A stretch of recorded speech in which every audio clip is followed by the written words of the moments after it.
ಸೇರಿಕೊಂಡೆ. ಯೋಗಕ್ಕೆ ಸೇರಿಕೊಂಡಾದ್ಮೇಲೆ ತಕ್ಷಣ ಏನು ಬರಲ್ಲ, ಯಾರಿಗೆ ಆಗ್ಬೋದು, ಏನೇ ಒಂದು ವಿದ್ಯೆ ಕಲಿತಾ ಇದ್ದ ತಕ್ಷಣ ಯಾರಿಗೂ ಬರಲ್ಲ, ಯಾರಿಗೂ ಇಂಪ್ರೂವ್ಮೆಂಟು ಕಾಣಿಸಲ್ಲ. ನನಗೆ ಒಂದು 2-3 ಮಂತ್ಸ್ ಆದಮೇಲೆ ಇಂಪ್ರೂವ್ಮೆಂಟ್ ಕಾಣಿಸಿ ನಾನು ಮೆಂಟಲಿ ಇಂಪ್ರೂವ್ ಆದೆ, ಫಿಸಿಕಲಿ ಫ್ಲೆಕ್ಸಿಬಲ್ ಆದೆ. ಸೊ ನನಗೆ ತುಂಬ ಉಪಯೋಗ ಆಗಿದೆ ಇದರಿಂದ.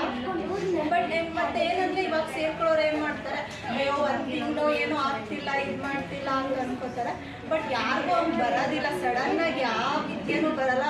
ಹಂಗೆ ಸಡನ್ನಾಗಿ ಬಂದಿದ್ರೆ ಎಲ್ಲರೂ ತುಂಬ ಚೆನ್ನಾಗಿರ್ತಾಯಿದ್ರು, ತುಂಬ ಇದು ಮಾಡ್ತಿದ್ರು. ನನ್ನ ಅನಿಸಿಕೆ ಏನಂದರೆ ಎಲ್ಲರೂ ಯೋಗ ಮಾಡಬೇಕು. ಅದು ಅಮಾವಾಸ್ಯೆಗೆ ಒಂದ್ಸಲ ಹುಣ್ಣಿಮೆಗೆ ಒಂದ್ಸಲ ಮಾಡಿದ್ರೆ ಯಾವುದೇ ಕಾರಣಕ್ಕೂ ಏನೂ ಬರಲ್ಲ. ಡೈಲಿ ಪ್ರಾಕ್ಟೀಸ್ ಮಾಡಬೇಕು. ಇದರಿಂದ ನಮಗೆ ಪೇಷನ್ಸ್ ಲೆವೆಲ್ ಆಗಿರ್ಬೋದು, ಮೆಂಟಲ್ ಸ್ಟೆಬಿಲಿಟಿ ಆಗಿರ್ಬೋದು, ಫಿಸಿಕಲಿ ಫ್ಲೆಕ್ಸಿಬಿಲಿಟಿ ಆಗಿರ್ಬೋದು, ಎಲ್ಲದರಲ್ಲೂ ಒಂದು ಉಪಯೋಗ ಆಗುತ್ತೆ. ಮತ್ತು ಎಲ್ಲ ರೀತಿಯಿಂದ ನಾವು ಮನುಷ್ಯ